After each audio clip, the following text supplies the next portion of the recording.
ரெண்டு வணக்கம் என்று சொல்லக்கூடியது கடவுளை தான் சேரும். ஆனாலும் அனைவருக்கும் வணக்கம், அனைத்து சர்வசக்திக்கும் என வணக்கம். காரகர் ஜோதிடம், திருஞான சம்பந்த ஜோதிடர். இது தமிழ் என்கிற ஜோதிடம் நான் புதிதாக உருவாக்கப்பட்டது. இதை வார்த்தை அடிப்படையில் நான் ஆய்வு செய்து சொல்லிக் கொண்டு வருகின்றேன். தமிழ் என்கிற ஜோதிடம் 20ஆம் நூற்றாண்டு வரை இல்லை. ஆனால் 21ஆம் நூற்றாண்டில் இந்த எண்கிடம் உருவாயிடுச்சு. அந்த உருவானதை தான் நான் சுயமாக 247 எழுத்துக்கும் தனித்தனி எண்கள் உருவாக்கப்பட்டு அவைகளை வார்த்தை அடிப்படையில் ஆய்வு செய்து இப்படித்தான் ஜோதிட படம் உருவாக்கி பலன் சொல்லிக்கிட்டு இருக்காங்க அப்படிங்கிறதான் நான் சொல்லிக்கிட்டு இருக்கேன். ஆனால் ஜாதக பலன் என்பது வார்த்தை அடிப்படையிலே. அதனால் 12 சாணம், அந்த 12 சாணத்துக்கு மனம், மொழி, மெய் இந்த மூன்றுமே உண்டு.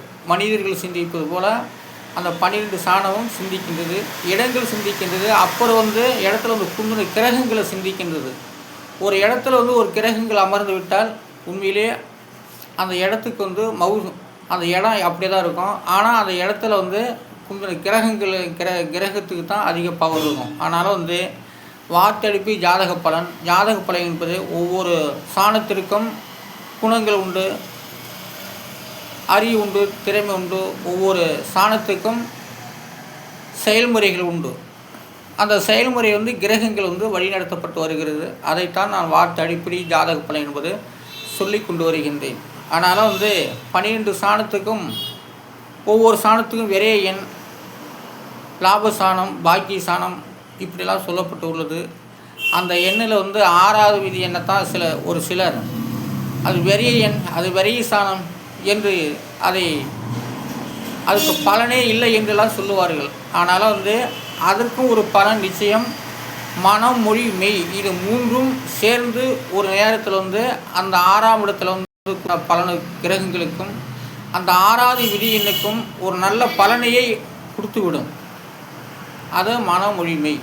அப்போ மொழியினால், கடவுள் என்ற ஒரு சக்தியினால் அது மக்களுக்கு நல்ல வழிகளை காட்டிவிடும். இப்போது திராவிட முன்னேற்ற கழகம் என்ற வார்த்தைக்கு 14 எழுத்து வருகிறது. அந்த 14 எழுத்துக்கும் எண்களிலும் 8 1 6 5 3 6 1 5 8 7 1 6 1 7 இதெல்லாம் கூட்டாக 63. அதனுடைய விதி என்பது 9. அப்போ திராவிட முன்னேற்ற கழகம் என்ற ஒரு வார்த்தைக்கு விதியின் 9ஆம் இடம். ஏன்னா 9ஆம் இடத்துல அந்த திரிகோண ஸ்தானம். அந்த 9ஆம் இடம் என்பது 9ஆம் இடத்துல சில குரு பகவான், சில புதன், சுக்கிரன் இப்படிலாம் குந்திவிட்டால் அவர்களுக்கு அமோகமான யோகம் அப்படின்லாம் சொல்லுவாங்க. ஆமாம், அது உண்மைதான். தனிப்பட்ட முறையில் ஒருத்தருக்கு ஜாதக அடிப்படையில் குருவோ மற்ற அந்த திரிகோண ஸ்தானத்தை அமரக்கூடிய அளவுக்கு கிரகங்கள் அமர்ந்து விட்டால் அவர் வாழ்க்கையில் சுகபோகமான வாழ்க்கை. அதுபோல் திராவிட முன்னேற்ற கழகத்துக்கு விதியின் 9ஆம் இடம் சொல்லப்பட்டு வருகிறது. அந்த எண் விதியின் 9. ஆனால் தனக்குத்தானே அது தலைக்கணக்கு பிடித்து ஆடக்கூடிய விதி 9ஆம் இடம். சில கிரகத்துக்கு 9ஆம் இடம் சில கிரகத்தை பிடிக்காது. ஆனாலும் குருவு தான் அது ரொம்ப அந்த 9ஆம் இடம் குருவுக்கு தான் அது பலன் கொடுக்கும். ஆனால் திராவிட முன்னேற்ற கழகத்துக்கு விதியின் 9ஆம் இடம். அந்த 9ஆம் இடத்துல நல்லவர்கள் அமர்ந்து விட்டால் நல்ல பலனையே கொடுக்கும். அதனால் குருவுக்கு தான் அது முழு பலனை கொடுக்கும். அதனால் 9ஆம் இடத்து பலன் 9 குருவுக்கு, அதாவது ஓடி போனவனுக்கு 9 குருன்னு சொல்லுவாங்களே, அந்த எண்ணா விதியின் 9. அப்போ அது திரிகோண எண். அந்த 9ஆம் இடங்கிறது திரிகோண எண். அதான் திராவிட முன்னேற்ற கழகத்துக்கு விதியின் 9ஆம் இடம் விதி எண். அண்ணா திராவிட முன்னேற்ற கழகம் என்ற ஒரு வார்த்தைக்கு 17 எழுத்து வருதுங்க. அந்த 17 எழுத்துக்கும் எண்களிடம் 1 3 4 8 1 6 5 3 6 1 5 8 1 6 1 7 இதெல்லாம் கூட்டாக 71. அதனுடைய விதி என்பது 8. அப்போ அண்ணா திராவிட முன்னேற்ற கழகத்துக்கு விதியின் 8. அந்த திராவிட முன்னேற்றத்துக்கு எதிர்ப்பாகத்தான் அண்ணா திராவிட முன்னேற்ற கழகம் என்ற ஒரு சொல் வந்தது. அதுக்கு விதியின் 8. அந்த 8ஆம் இடங்கிறது சாதாரண இடம் இல்லை, அது ஆயுசை கணிக்கக்கூடியது. அந்த 8ஆம் இடத்துல நல்ல சுபக்கிரகங்கள் நட்பாக இருந்து விட்டால் அவர்களோட வாழ்க்கை இன்பமயமாக இருக்கணும், நல்ல இனிமையாக வாழ்வார்கள் என்ற ஒரு அர்த்தம். 8ஆம் இடத்துல பாவக்கிரகங்கள் இருந்துவிட்டால் அந்த 8ஆம் இடத்தனுக்கு எவ்வளோ ரொம்ப ரோஷம் வரும். அதனால் அதான் அண்ணா திராவிட முன்னேற்ற கழகத்துக்கு விதியின் 8ஆம் இடம். அந்த 8ஆம் இடம் என்பது ஆட்சி ஆண்டிற்கு 8ஆம் இடம் தான் உயிர் காக்கும் என்று சொல்லப்படுகிறது. அதனால் அண்ணா திராவிட முன்னேற்ற கழகங்கிறது விதியின் 8. அடுத்ததாக மறுமலர்ச்சி திராவிட முன்னேற்ற கழகம் என்ற ஒரு வார்த்தைக்கு 1141448165361587117 இதெல்லாம் கூட்டான் 92. அதோடைய விதி என்பது 2. அப்போது மறுமலர்ச்சி திராவிட முன்னேற்ற கழகத்துக்கு விதியின் 2. 2ஆம் இடங்கிறது குடும்பத்தை காக்கக்கூடியது. அந்த 2ஆம் இடத்துல எந்த கிரகங்கள் நின்றாலும் அது குடும்பத்துக்குரியவர்கள், அது குடும்பத்துக்கே பஞ்சாயத்து பண்ணக்கூடியது. அதான் மறுமலர்ச்சி திராவிட முன்னேற்ற கழகத்துக்கு விதியின் 2. ஏன்னா குடும்பத்தை காக்கக்கூடியது அந்த 2ஆம் நம்பருக்கு தான். அந்த குடும்ப சண்டை எந்த கிரகங்கள் உட்காருதோ அதுக்கு தகுந்த மாதிரி தான் அந்த 2ஆம் இடம் பலன் கொடுக்கும். அதனால் அதுதான் இன்றைக்கி நடந்துக்கிட்டு இருக்குது. ஆனால் மறுமலர்ச்சி திராவிட முன்னேற்ற கழகத்துடைய விதியின் 2. அந்த 2ஆவது குடும்பத்தில் குடும்ப ஸ்தானத்தில் எந்த கிரகங்கள் அமருதோ அந்த கிரகத்துக்கு தகுந்தவாறு தான் அந்த 2ஆம் இடம் பலன் கொடுக்கும், பேசும். அதுபோல தான் இன்றைக்கி மறுமலர்ச்சி திராவிட முன்னேற்ற கழகம் விதி நடந்து கொண்டு இருக்கிறது. அதுதான் அதோடைய விதியின் 2. அடுத்தது தமிழக வெற்றி கழகம். தமிழக வெற்றி கழகத்துக்கு 4 4 5 9 9 4 13 எழுத்து வருகிறது. அந்த 13 எழுத்துக்குரிய எண்கிடம் 7 2 6 1 8 5 9 7 1 6 1 7 இதெல்லாம் கூட்டாக 60. அதோடைய விதி என்பது 6. அப்போ தமிழக வெற்றி கழகத்துக்கு விதியின் 6ஆம் இடம். எத்தனை தடவை எத்தனை முறைங்க இந்த 6ஆம் இடத்தை வெரியசானம் சொல்லிகிட்டு இருப்பாங்க. ஜோதிடர்கள் எல்லாமே அது வெரியசானம் பலன் இல்லைன்னு சொல்லுவாங்க. ஆனால் பாருங்கள், இன்றைக்கி தமிழக வெற்றி கழக ஆட்சி 6ஆம் இடத்து விதியினை தான் நடந்து கொண்டு இருக்கிறது. அந்த 6ஆம் இடம் ரொம்ப நல்ல இடம். அந்த 6ஆம் இடத்துல சுப கிரகங்கள் இருந்துவிட்டால் நல்ல பலனையே கொடுக்கும். பாவர்கள் இருந்துவிட்டால் அது கெடுத்துக்கொண்டே இருக்கும். ஆனாலும் தமிழக வெற்றி கழகத்துடைய விதியின் 6. அந்த 6ஆவது விதியின் 12 சாணத்திலையுமே அந்த 6ஆம் இடத்துல கிரகங்கள் உண்டிட்டால் உனக்கு வெறிய சனமாச்சே, வெறிய செலவாச்சே, வெட்டி செலவாச்சே அப்படிலாம் சொல்லுவாங்க. ஆனால் அந்த பலன் தமிழக வெற்றி கழகத்துக்கு உண்டு. ஆனால் அந்த 6ஆம் இடங்கிறது சாதாரண இடம் இல்லை. 6ஆம் இடத்துல சிலர்களுக்கு கிரகங்கள் நிறையா பலன் கொடுக்கக்கூடிய கிரகங்கள் இருந்துவிட்டால் நல்ல பலனையே கொடுக்கும். அது ஒரு அந்த எண்ணெய் சாதாரண முறையில் நம்ம நினைக்க முடியாது. அந்த 12 சாணத்துக்கும் இருக்கக்கூடிய வீடம் இந்த 6ஆம் நம்பருக்கு உண்டு. அதுதான் 6ஆவது விதி எண். அப்போ 6ஆம் இடம் என்றால் சமசத்துவ சரிபாகம் உள்ளது, ராசியிலிருந்து சரிபாகம் உள்ளது. அதுதான் தமிழக வெற்றி கழகத்துடைய விதியின் 6. அது தமிழக வெற்றி கழகம்தான் விதியின் 6. அப்போ அதை எது கொண்டு வந்திருக்கு அப்படின்னா மொழியால் உருவாக்கப்பட்டது அது. அப்போ தமிழக வெற்றி கழகம் மனம் மொழி மெய் இது 3மே இந்த தமிழக வெற்றி கழகத்தை உருவாக்கப்பட்டது. அப்போ அந்த 9ஆம் நம்பரையும் அந்த 8ஆம் நம்பரையும் வின் பண்ணி வந்தது தான் அந்த 6ஆம் நம்பர். அப்போ அந்த 6ஆம் நம்பருக்கு எவ்வளோக்கு ஒரு தைரியம். 6ஆம் நம்பர் கிரகம் கொண்டுட்டால் அது வெறிய சாணம், அதை பலன் கொடுக்காதுன்னு சொல்லுவாங்க.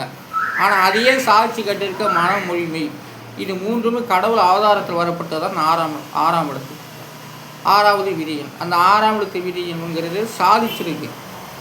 சிலர்களுக்கு வெறிய சாட்சி கிரகங்களுக்கு ஆனால் நாள்பட்ட யோகமாக கொடுத்தாலும் நாள்பட்ட யோகங்கள் வந்தாலும் அது நிலைத்து நிற்கும். அதுபோல தான் இந்த தமிழக வெற்றி கழகத்துடைய விதியின் 6 அசைக்கவே முடியாது.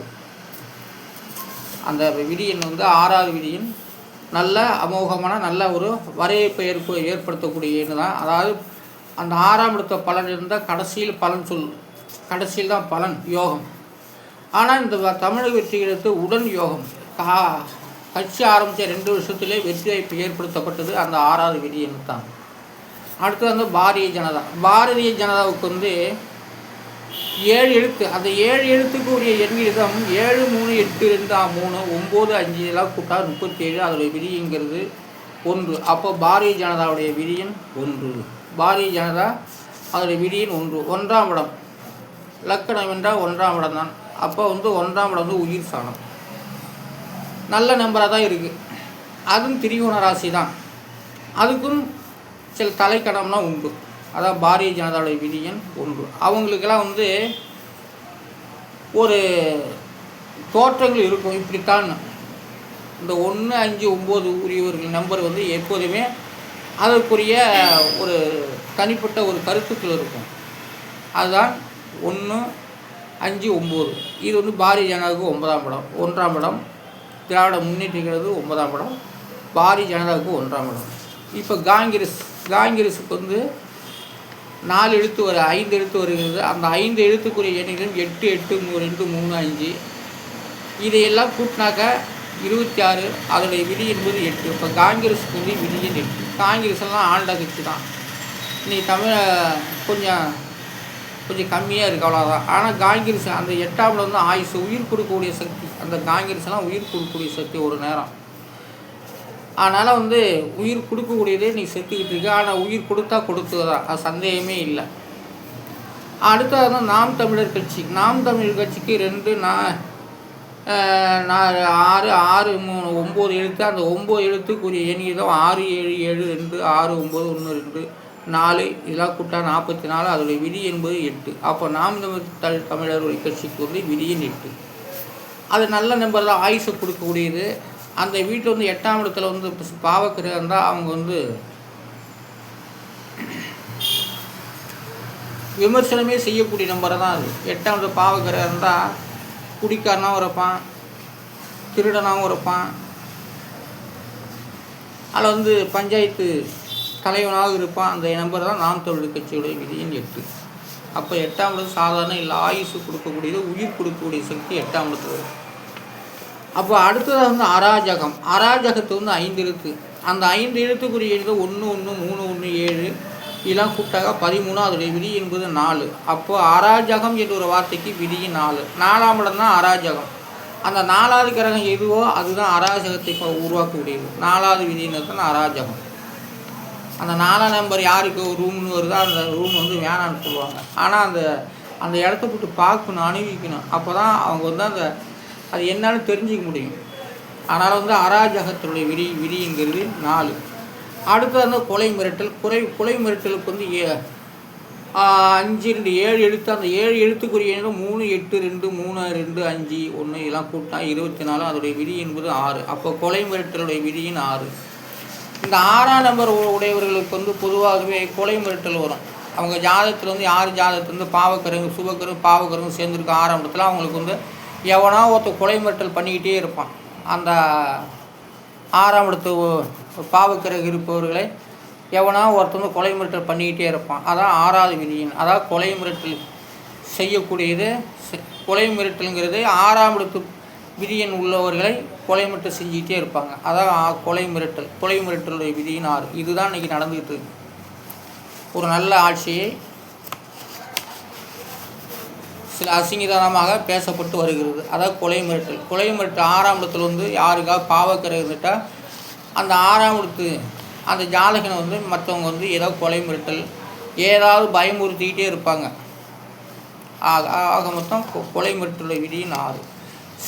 சத்துருவுடைய விதியின் 3. அப்போ சத்துருக்கு வந்து 4 எழுத்து. அந்த 4 எழுத்துக்குரிய 3, 4, 9, 5 இதெல்லாம் கூப்பிட்டாக 21. அதோடைய விதி என்கிறது 3. அப்போ சத்துருவோடைய விதியின் 3. மனிதன் 4 எழுத்து. அந்த 4 எழுத்துக்குரிய 1, 1, 7, 6 இதெல்லாம் கூப்பிட்டாக 15. அதோடைய விதி என்பது 6. அப்போ மனிதன் என்ற ஒரு வார்த்தைக்கு விதியின் 6. அப்போ மனிதன் வந்து 6ஆம் இடத்தை வெறிக்கிரகம் உள்ளவங்க வந்து எப்போதுமே 6ஆம் இடத்து சுபக்கிரகங்கள் இருந்து விட்டால் பாவகிரகம் சுபக்கிரகம் விட்டால் மனுஷனை பற்றி நிறைய சிந்திக்கிற மாதிரி இருக்கும். அதான் மனிதனுடைய விதியின் 6. மனிதனுக்கு உள்ளதும் 6 அறிவு. ஆனால் 7ஆம் அறிவுங்கிறது அது வேறு. அதனால் வந்து மனிதன் 6வது விதி எண்ணில் இருக்கிறான். அந்த 6ஆம் இடத்து பலனும் அந்த 6வது விதி எண்ணம் 6ஆம் இடத்துல வந்து சுபக்கிரகம் பாவகிரகம் விட்டால் மனிதனை நினைக்கக்கூடிய ஒரு விதி எண்ணாகும். அதான் தமிழக வெற்றி கழகத்துடைய விதி எண். நல்ல ஆட்சி. விஜய் அவர்கள் நல்ல அருமையான ஆட்சி நடத்தி கொண்டு வருவார்கள். மக்கள் மத்தியில் நல்ல பேர் தான். அதனால் எந்த சந்தேகமும் இல்லை. எதிராளி என்று சொல்லக்கூடியவர்கள் அவர்கள் எதிர்த்துக்கிட்டே தான் இருப்பாங்க. ஆனால் இருந்தாலும் தமிழக வெற்றி கழகத்துடைய விதியின் 6 நல்ல நம்பரை தான். அதை அசைக்க முடியாத நம்பர். அதனால் 6ஆம் எழுத்து விதியின் மூலமாக தமிழக வெற்றி கழக ஆட்சி நடந்து கொண்டு இருக்குது. நல்ல நண்பர். அதனால் ஜோசப் விஜய் அவர்களுடைய எழுத்து பெறாக சொல்லவில்லை. என்றைக்குமே அது எந்த தலைப்பு வைக்கிறாங்களோ அந்த தலைப்பு பெறாக தான் ஜெயிக்கும். ஆனால் அவருடைய சொந்த ஜாதகங்கள் ஜெயிக்காது. அதனால் அது இந்த முறை தான் ஒவ்வொரு கட்சி பேரர்களுக்கெல்லாம் நான் ஏற்கனவே பதிவில் போட்டேன். தனிப்பட்ட முறையில் ஒவ்வொரு இதாக சொல்லிட்டேன். ஆனால் இந்த கதை எல்லாமே ஒரு 4-5 கட்சியில் எழுதி அதுக்கு எண்ணிக்கை போட்டு விதியெல்லாம் சொல்லி கொண்டு இருக்கின்றேன். பார்ப்பவர்கள் கோபப்பட வேண்டாம். ஆனால் நான் தனிப்பட்ட முறையில் உருவாக்கப்பட்ட விதியின் பிரகாரம் இதை சொல்லி கொண்டு வருகின்றேன். அவ்வளோதான். அதனால் மனம், மொழி, மெய் இது மூன்றுமே ஒரு மொழிக்கு மொழி மொழியினுடைய மக்கள் கஷ்டப்படும் போது அந்த மனம், மொழி, மெய் இந்த மூன்றுமே ஒரு மனிதன் மூலமாக ஒரு கட்சியை உருவாக்கி பலன் கொடுக்கும். அதுதான் தமிழக வெற்றி கழகத்துடைய விதியின் நல்ல ஆட்சி. நல்லதான் நடக்குது. மக்கள் மத்திய நல்ல நேர்மை தான். பகையாளி ஏதோ ஒன்று சொல்லிக்கிட்டு தான் இருப்பாங்க. தோற்றவங்களுக்கு வயிற்று எரிச்சல் இருக்கத்தான் செய்யும். அதையெல்லாம் பொருட்படுத்தாமல் தமிழ்நாட்டு மக்களுக்கு என்ன செய்யணுமோ செய்யுங்க. உங்கள் விருப்பப்படி செய்யுங்க. நன்றி, வணக்கம்.